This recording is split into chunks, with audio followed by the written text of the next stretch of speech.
Bonjour à tous et bienvenue sur le premier épisode de Navy Story, la chaîne française spécialisée sur l'histoire militaire navale de la Seconde Guerre mondiale. Nous commençons donc notre série en étudiant l'attaque surprise de Pearl Harbor. Alors que la guerre sino-japonaise dure déjà depuis 4 ans, l'Amérique décida de sanctionner le Japon de ses conquêtes en Asie de l'Est, notamment l'attaque de l'Indochine française, en mettant en place un embargo qui visait à priver le Japon de ses ressources primordiales pour nourrir une machine de guerre, le pétrole et l'acier, car 80% de ces ressources étaient importées par les Américains. Face à ces privations, l'Empire du Japon n'attendit pas la fin des pourparlers auxquels il ne croyait plus. L'amiral Ozami Nagano expliqua à l'empereur Hirohito un plan d'attaque. Le 5 novembre 1941, Hirohito acquiesça l'idée d'attaquer les États-Unis en détruisant leur flotte en cale à Pearl Harbor. Zoomons sur Pearl Harbor. Pearl Harbor est le port principal de la flotte américaine dans le Pacifique. Basé sur la petite île de Oahu dans l'archipel hawaïen, c'est là où 70% de la flotte américaine se trouve. Le plan des Japonais, il est simple.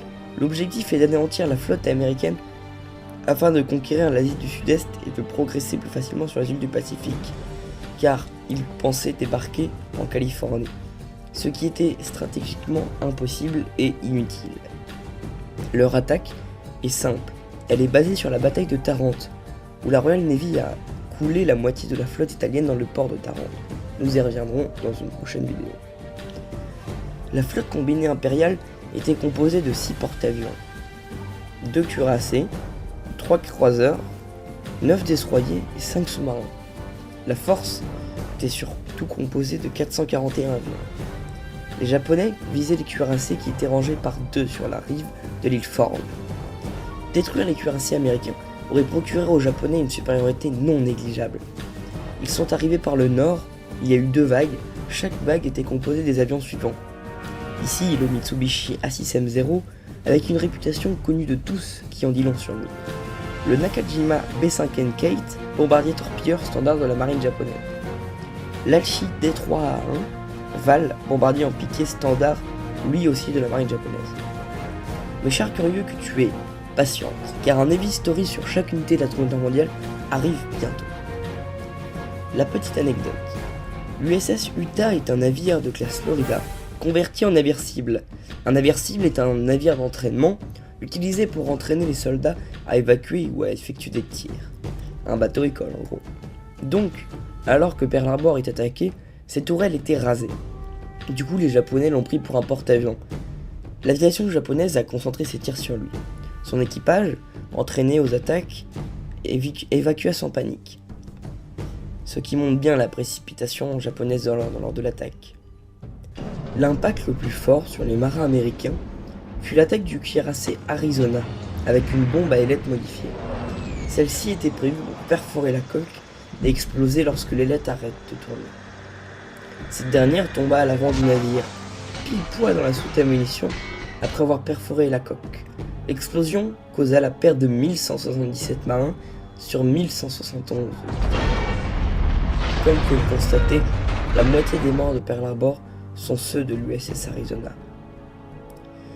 Bilan: 218 morts et 364 blessés pour l'US Army, 2008 morts et 710 blessés pour l'US Navy, et 109 morts et 69 blessés pour l'UN Marines Corps. Les civils, eux aussi, ont perdu quelques personnes, avec 68 morts et 35 blessés. Refusant une 3e vague d'assaut, Yamamoto craignait principalement 2 choses. Le manque de carburant et le fait que les Américains auraient pu être prêts à fournir une DC assez puissante pour repousser l'attaque. Et l'effet de surprise était parti. Ce refus de l'amiral fut une erreur capitale pour le Japon, car tous les historiens s'accordent à dire que si une 3e frappe aérienne qui aurait détruit l'ensemble des navires en perdition dans la baie, les réserves de pétrole américaines ainsi que les derniers arsenaux auraient sonné le glas de la marine américaine. Mais l'objectif des Japonais n'était qu'à moitié complet, car la destruction des navires n'était pas totale. Il a fallu aux ouvriers entre 3 mois et 1 an pour remettre en ordre les navires durement endommagés. Et pour finir, les 3 porte-avions américains n'étaient pas hackés ce jour-là. l'USS Saratoga, Enterprise et Lexington. La bataille de Pearl Harbor fut restée dans les esprits car elle sema la terreur dans les rangs civils et militaires et fut la preuve de l'infamie et de la lâcheté de l'Empire japonais. Yamamoto lui-même aurait déclaré « Je crains que tout ce que nous avions réussi à faire, c'est de réveiller un géant endormi et de le remplir d'une terrible résolution. »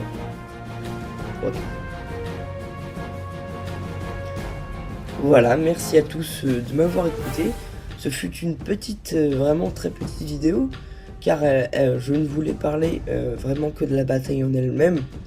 J'espère que ça vous a plu, et je reviendrai la semaine prochaine pour vous parler du côté politique, qui est lui bien plus important et bien plus grand que ce côté militaire, qui est ma foi juste la preuve d'une précipitation japonaise et d'un manque de préparation. Voilà, merci à tous et à une prochaine.